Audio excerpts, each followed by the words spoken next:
સુરત શહેરમાં હરવા ફરવાના સ્થળોના ડેવલપમેન્ટ માટે સુરત મહાનગરપાલિકા અને ગુજરાત સરકાર દ્વારા ખાસ પ્રયાસ કરાયા છે। તેના ભાગરૂપે ડુમસ સી ફેસ એટલે કે ડુમસ જે બીચ છે તેની આસપાસ અનેક આકર્ષણના કેન્દ્રો ઊભા થઈ રહ્યા છે। હાલ ડુમસ સી ફેસ પ્રોજેક્ટ સુરતના લોકો અને સુરત પ્રશાસન માટે પણ આતુરતાનો વિષય છે।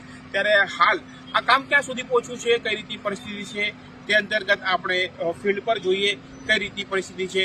આવો જોઈએ ડુમસ સી ફેસ આખરે ક્યાં પહોંચ્યું।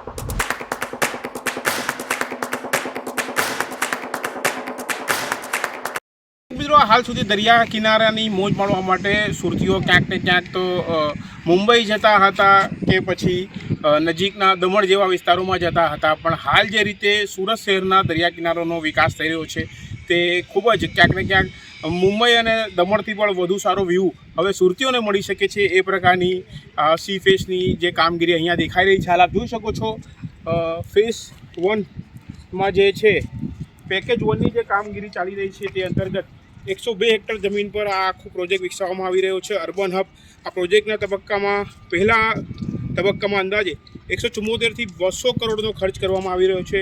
અહીં મલ્ટી લેવલ પાર્કિંગ, બાળકો માટે play area, cycle track, walkway અને અર્બન બીચ બનાવવામાં આવી રહ્યો છે। ઉલ્લેખનીય છે કે આ ખૂબ જ પહોળીકરણ અને કનેક્ટિવિટી સાથેનો આ બીચ આપ જોઈ શકો છો। દરિયા ગણેશનું મંદિર આપું જોઈ શકો છો, દરિયા ગણેશનું આ મંદિર આપણે દેખાતું હશે અને ત્યાંથી હાલ જે આ વ્યૂ દેખાઈ રહ્યો છે આપ જોઈ શકો છો। મુંબઈનો જે દરિયા કિનારા બેસતો એનાથી વધુ સારો વ્યૂ હાલ આપણે હવે ડુમસથી મળી શકે છે। આઇકોનિક રોડ જે છે એરપોર્ટથી ડુમસ સુધીનો વિકસાશે। આ સાથે જ eco tourism, forest zone, mangrove walk અને બર્ડ વોચિંગ સેન્ટર સહિત સેફ્ટી અને સર્વેલન્સ માટે પણ MLCP બિલ્ડિંગમાં સેન્ટ્રલ કંટ્રોલ રૂમ બનાવશે। સ્પોર્ટ ઝોન, સ્પોર્ટ પ્રેમીઓ માટે અલગ અલગ ક્રિકેટ પીચ, આઉટડોર ગેમ્સ માટેની પણ આવનારા દિવસોમાં વ્યવસ્થા છે। આ સાથે જ આ વ્યૂ પોઈન્ટ ખાસ જે છે હું બતાવવા માંગીશ। આપ જોઈ શકો છો આ વ્યૂ પોઈન્ટ, આ દરિયાનો વ્યૂ પોઈન્ટ આપ જોઈ શકો છો। જ્યારે આપ આપના પરિવાર સાથે આ બેન્ચ જે હાલ ઢાંકેલી છે તેના પર આપ બેસીને પાછળ દરિયાનો સનરાઈઝ કે સનસેટનો જો વ્યૂ માણશો તો એ ખૂબ જ અદ્ભુત વ્યૂ આપને મળશે।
સનરાઈઝ કે સનસેટનો જો વ્યૂ માણશો તો એ ખૂબ જ અદ્ભુત વ્યૂ આપને મળશે.